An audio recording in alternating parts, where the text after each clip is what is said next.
আমাদের তরতাজা রক্তের দামে এলো আজ ফাগুনের দিন। আমাদের তরতাজা রক্তের দামে এলো আজ। আমরা আমাদের প্রথম ইসলামটা কিভাবে আমরা দৈনন্দিন জীবনে পালন করব, কাজগুলোর মধ্যে থেকে মিশিয়ে আমরা সঠিকভাবে এটাতে আমরা দিন হিসেবে নিব, সেই ধরনের যে বইগুলো আছে এগুলো আমরা রাখছি। পাশাপাশি আমাদের যে প্রকাশনীগুলো, বিভিন্ন প্রকাশনী, কিশোর কণ্ঠ, তারপরে আমাদের ছাত্র সংগঠন। ব্লাড ডোনেশনের জন্য উদ্বুদ্ধ করা হচ্ছে। যেমন মাঝে মধ্যে এখানে অনেকে আসে, তাদের ব্লাড গ্রুপিং নিয়ে একটা দ্বিধাদ্বন্দ্বে ভুগে থাকে। এখানে আসার মাধ্যমে ব্লাড গ্রুপিং এ তারা তাদের মধ্যে একটা কনফার্ম হতে পারতেছে তাদের ব্লাড গ্রুপিং নিয়ে। এই ইসলামী শাস্ত্র শিবিরের যে প্রতিষ্ঠা বার্ষিক, এটি অনেক সুন্দর হয়েছে। এটার ভিতরে আমরা অনেক কিছু শিখতে পেরেছি, অনেক ধরনের বই এসেছে।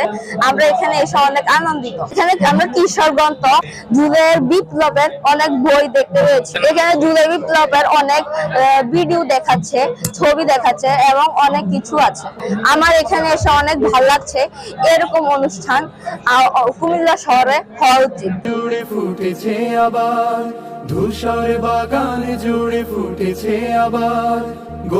হাসিনা পরিকল্পিতভাবে সারা বাংলাদেশে একমাত্র সন্ত্রাসী ছাত্রলীগের কার্যক্রম ছাড়া অন্য কোনো ছাত্র সংগঠনের কার্যক্রম চলতে দেয়নি।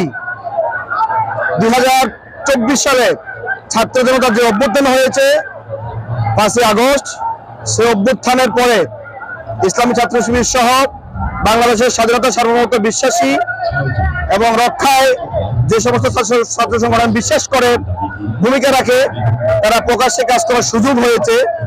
ছাত্র শিবিরও তার ধারাবাহিকতায় আমরা দেখতে পাচ্ছি। সেই সময় থেকে তাদের কার্যক্রম বাংলাদেশ গঠনের জন্য, ছাত্রদের মেধা বিকাশের জন্য, একটি সুন্দর সমাজ গঠনের জন্য, ছাত্রদের সুন্দর শিক্ষার পরিবেশ করার জন্য যে কাজ করে যাচ্ছে তা সকল অঙ্গনে প্রশংসিত হয়েছে। যাদেরকে স্বৈরাচার জালেম শহীদ করা হয়েছিলেন তাদের বিভিন্ন স্মৃতি আজকে বাংলাদেশ ইসলামী ছাত্র শিবির তাদের বিভিন্ন প্রকাশনের মাধ্যমে এখানে তুলে ধরেছেন। আমরা জাতির কাছে উদাত্ত আহ্বান জানাই সবাইকে বাংলাদেশ ইসলামী ছাত্র শিবিরের। এলো আজ ফাগুনের দিন।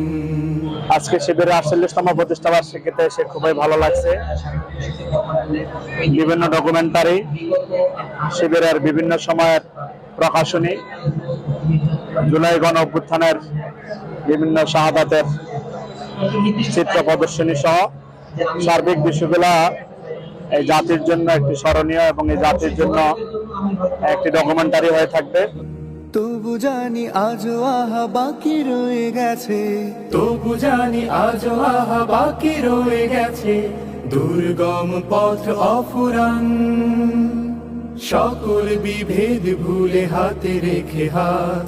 এসো গাই একতার গান, এসো গাই একতার গান।